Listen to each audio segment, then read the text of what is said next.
కాకినాడ పిఠాపురం నియోజకవర్గంలో జనసేన అధినేత పవన్ కళ్యాణ్ భారీ మెజారిటీతో ఎమ్మెల్యేగా గెలుపొందాలని పాదగయ క్షేత్రంలో పూజలు నిర్వహించారు సినీ నటుడు పృథ్వీరాజ్. ఈ సందర్భంగా ఆయన మాట్లాడుతూ జగన్మోహన్ రెడ్డి ఓ దుర్మార్గుడని, దివంగత నేత మాజీ ముఖ్యమంత్రి రాజశేఖర రెడ్డి మీద ఉన్న అభిమానంతో గతంలో వైసీపీ పార్టీలో పనిచేసినప్పటికీ ప్రతిఫలం లేకపోయిందని, ఇలాంటి దుర్మార్గమైన పాలన ఎప్పుడూ చూడలేదని అన్నారు. జగన్ అధికారంలో ఉండగా తనకు కరోనా సెకండ్ వేవ్ లో అనారోగ్యం పాలయ్యాయని, అలాంటి కష్టకాలంలో జనసేన నాయకులు సినీ నటుడు నాగబాబు పెద్ద మనసుతో ఆదుకున్నారన్నారు.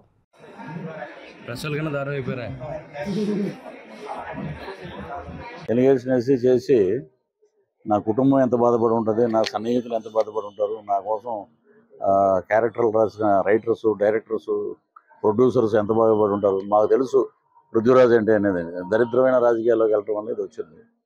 నేను ఒక్కడనే నా వాయిసే కరెక్టు, పృథ్వీరాజే కరెక్టు. మరి మిగతా వాళ్ళ పరిస్థితి ఏంటి? ఉంటే అన్న ఉండాలి, లేకపోతే కొండ ఉండాలి. ఆ రెండు లేవు. కష్టపడి పని చేసాం. తర్వాత ఇలాంటి దుర్మార్గుల దగ్గర మనం ఉన్నాం. కరోనాలో 50-50 ఛాన్సెస్ ఉన్నాయని చెప్పారు నాకు అప్పుడు.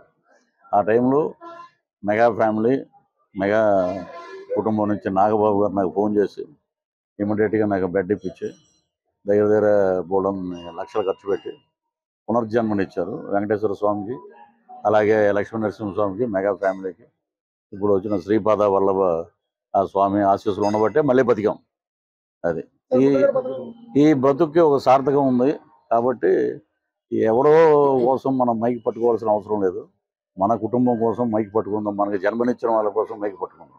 అందుకే జనసైనికుడిగా నేను దీంట్లోకి వచ్చాను. ఇప్పుడు ఆ దరిద్రం గురించి ప్రెస్ మీట్లో మాట్లాడతాను. వాడు ఒక మనిషి అన్న చెప్పండి, వదిలేయండి. ప్రచారంలో ఎన్ని రోజులు పాల్గొనబోతున్నారు సార్?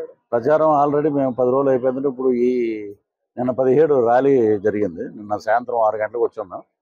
ఆ ర్యాలీలో మన వర్మ గారు, అలాగే గొల్లపూడి ర్యాలీ, వర్మ గారు, నాగబాబు గారు, వారితో పాటు నేను మొత్తం ప్రచారం చేసి వచ్చాము. అద్భుతమైన స్పందన.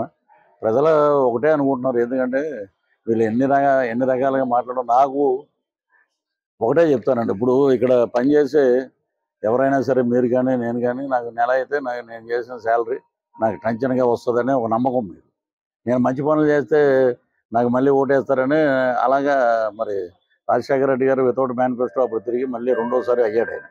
వీళ్ళు ఏంటంటే 175 వచ్చేస్తున్నాడు, నువ్వు అంత స్తబ్దతగా ఉండాలి. నువ్వేమో ప్రతి ఒక్కడి మీద ఎదురుపడి ఈ పవన్ కళ్యాణ్ గారు అసెంబ్లీ రాకూడదు, ఏం వస్తే మీకు ఏం చేసి మీ బాగోతాలు బయటపడతాయి. మీరేంటంటే జగన్మోహన్ రెడ్డి లాంటి వాళ్ళు స్ట్రీట్కి ఒకడు ఉంటాడు, పవన్ కళ్యాణ్ లాంటి వాడు స్టేట్కి ఒకడు ఉంటాడు. అది. Thank you. పవన్ కళ్యాణ్ గారిని